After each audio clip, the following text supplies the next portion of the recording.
Ei. Rezei como nunca tinha rezado o Pai Nosso, Ave Maria e o Credo. Sou um cara como qualquer outro. Gosto de bater papo, amo dinheiro e sou muito ambicioso. Mas isso não quer dizer que eu não seja um cara legal, tá ligado? Olá, eu sou o Robson Torini, sou ator do espetáculo Tráfico, que está em cartaz no Teatro Estúdio, sempre sexta e sábado às 20 horas e domingo às 18 horas. O espetáculo Tráfico ele conta a história de um jovem periférico que perdeu sua mãe enquanto ele era criança e o pai dele abandona ele. E ele acaba entrando para o crime organizado, para a prostituição e ele acaba virando matador de aluguel. Então, na verdade, o espetáculo Tráfico ele foi sugerido pelo autor, o Sérgio Blanco, em 2018, quando eu estava ainda ensaiando o espetáculo Tebas Land, um outro espetáculo do mesmo autor que eu fiz. E quando ele assistiu os ensaios desse espetáculo Tebas Land, ele me convidou para fazer o espetáculo Tráfico. A princípio eu falei não, porque é um monólogo e um monólogo é muito desafiador, é muito solitário, você está no palco sozinho, dá um frio na barriga todas as noites.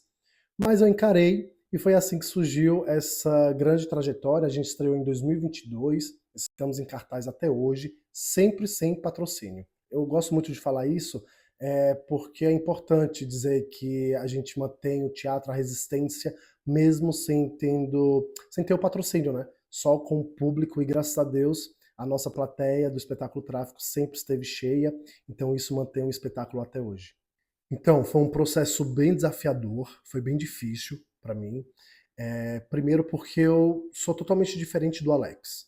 Eu não sou garoto de programa, eu não sou matador de aluguel, eu nunca trabalhei para organização criminosa, então eu não uso drogas.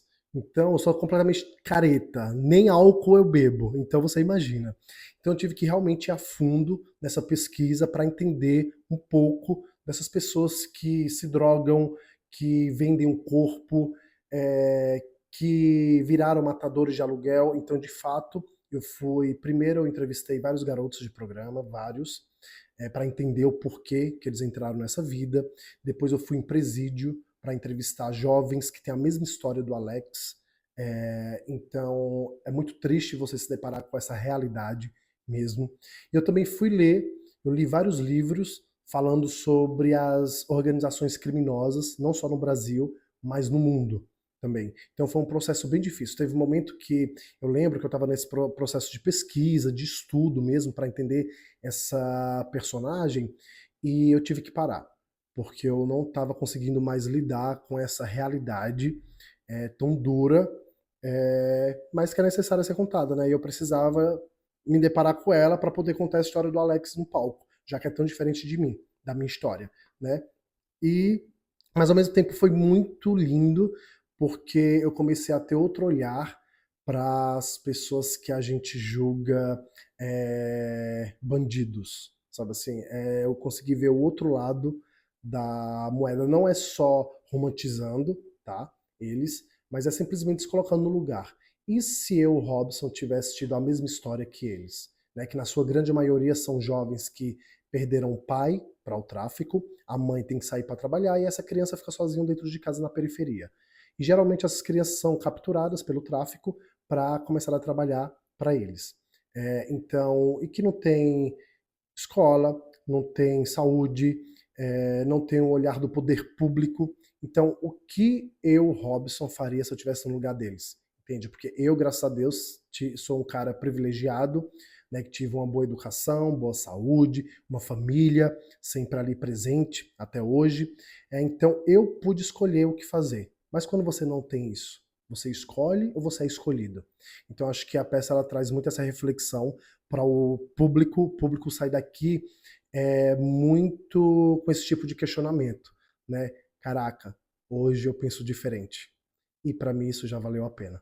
O que aproxima de mim o personagem é a relação que ele tem com a mãe, que é uma relação de muito afeto, muito amor, muito carinho. E o que afasta é a relação dele com o pai, porque ele não tem uma relação boa com esse pai, e eu tenho, o Robson tem uma relação maravilhosa com meu pai também, é de muito amor, muito afeto, muito carinho. Então acho que são esses dois pontos que eu me encontro com o Alex. Foi de um menino no Rio de Janeiro, eu lembro. E na verdade ele escreveu para mim, ele não falou isso pessoalmente. Ele escreveu, fez um texto imenso contando que a história do Alex é a história do primo dele. A mesma coisa, assim, ele contando isso pra mim me impactou muito. Porque às vezes a gente acha que tá muito distante da gente, né? E na realidade não, tá do seu lado. É o teu vizinho, entende? É o teu amigo. No caso dele, era o primo dele. Então isso me impactou muito. Assim, fiquei bem mexido. Quando ele. É lindo a carta dele, assim, que ele. Carta não, ele mandou pelas redes sociais. É um texto gigantesco e me emocionou muito, assim. Foi bem. Foi lindo e triste ao mesmo tempo.